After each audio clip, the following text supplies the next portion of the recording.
lunos na sitwasyon ng ilan nating OFW. Tulad na lang ng mag-asawang Joey at Carlina, kapwa 50 taong gulang. Iniwan nila ang kanilang tahanan sa Cavite para mag-OFW sa Saudi.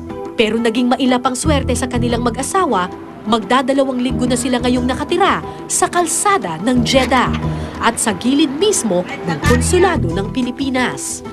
Sobrang init ng araw, sir. Tapos po yan, naghihintay lang po kami ng kung sino magbibigay sa amin ng pagkain. Pebrero nitong taon ang unang beses sumubok ang mag-asawa sa pangingibang bayan. Nagtrabaho bilang driver si Joey, si Carlina naman isang domestic helper.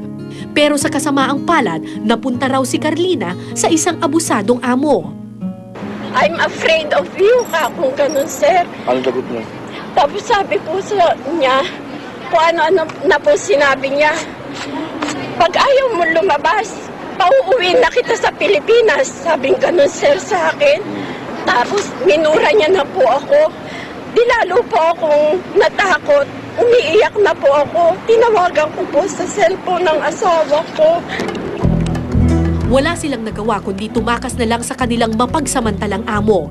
Pero dahil walang mapuntahan, gamit ang mga lumang karton, ang kalsada ng Jeddah ang nagsilbi nilang tahanan. At para kumita ng kaunti, sumasideline si Aling Carlina bilang janitress. Hindi ko alam, sir, kung anong kinabukasan namin sa Pilipinas, sir, pag-uwi namin. Pero may awang Diyos.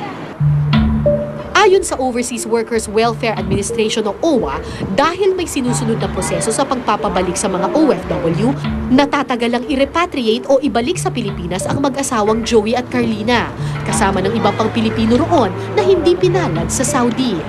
We have asked the cooperation of the immigration authorities ng Saudi Arabia para ito ay mapibilis ang kanilang pag-uwi.